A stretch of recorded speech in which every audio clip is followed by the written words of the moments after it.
Hi there, this is Dominique Dejean Craig, and for today's video, we're going to talk about day one of the hearings with the Attorney General.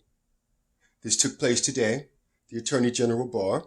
We're going to talk about sleepy Joe Biden and his attempted press conference answering questions from the press. We're going to talk about that.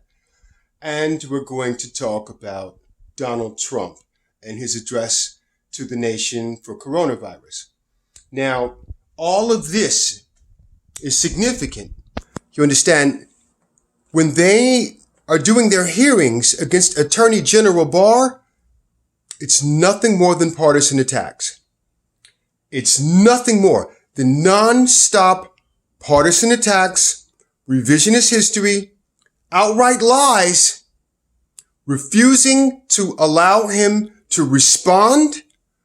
What is the purpose of these hearings? They're trying to find out the truth. The truth about what? What are they doing? The Democrats are simply trying to embarrass the president by going after his attorney general. There is really nothing more to it than that. The Democrats are disgusting. One after another. Whatever part of town they were from, that's where their lies were centered upon.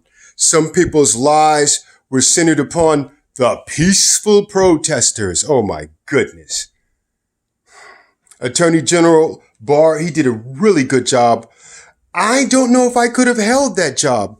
That may have been my very last day on the job. I probably would have cussed each and every one of them out. That probably would have been my last day, I tell you what. So anyway, while he was giving his testimony, Joe Biden began to speak. And it was typical. Blinking, slurring, not being able to find his words, revisionist history, trying to blame everything on Trump, trying to pretend that somehow Donald Trump mismanaged the coronavirus response. This is going to continue to be their lie. Continue to pretend that Donald Trump is somehow responsible for the violence that's taking place in the Democratic cities across the nation. He's going to pretend that everything is Donald Trump's fault and that somehow, if you put his sleepy butt in there, as soon as he woke up from his nap, he would suddenly have the answer to all of America's problems. Ladies and gentlemen, nothing could be further from the truth. Joe Biden is completely unsuitable. Look at the way he attempted to have a fake press conference. He clearly had the reporters in order, knew what they were going to ask, and still didn't appear natural as he attempted to answer their questions. Nothing new coming from him. In fact, I've never seen anything like this.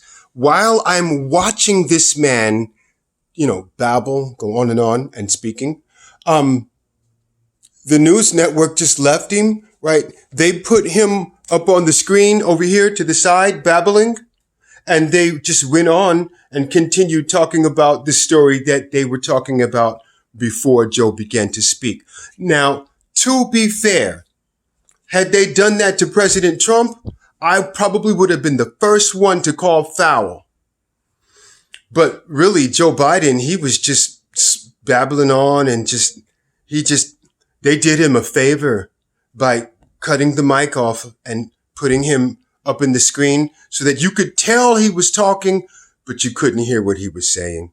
Because the reality is it really doesn't matter what he's saying anyway. So that's what happened with Joe. And then President Trump comes on.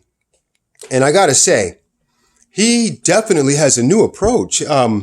He came right out and he described, and I mean in detail, how he is cutting the prices on prescription medication in the United States, how he's going to centralize production. He's going to use Kodak.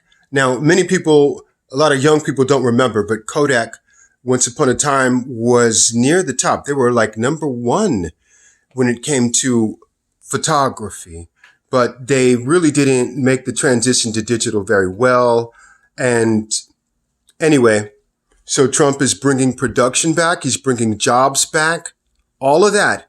And he's bringing a vital, that's of strategic importance, the production of medicine. He's bringing that back to the United States. He also went on to describe how he was signing legislation that would allow Americans to import prescription medication directly from Canada.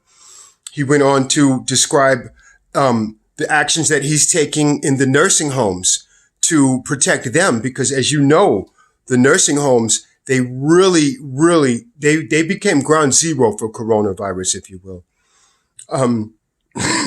He talked about vaccines. He talked about, what is the word I'm looking for here? Treatment medication, remdesivir, and a few others. Apparently he's going to switch his strategy and focus on this virus and healthcare and getting us through this virus first. And, that's a good strategy. What can I say? President Trump is doing a good job on that. Now, as many of you know, he shared a video last night. And the video came across my page on some of my social media sites.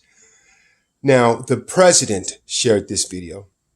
In the video, there were doctors and they were sharing their experiences. Now, I didn't see the video, but I will say this. The social media sites, Twitter and so on and so forth, censoring the president of the United States. So that really can't be allowed to happen. We have to do something about that. And number two, we can't have Twitter and other social media sites shouting down doctors. Twitter's not a doctor. No, these people are doctors. Doctors get to speak. They get to speak. You don't get to silence the doctors. So, that's kind of our video today. Violence continues all across the nation. And if you vote Democrat, then you can expect to see this level of violence every 4 years. That's our video. I'd like to thank you for watching. Have a nice day.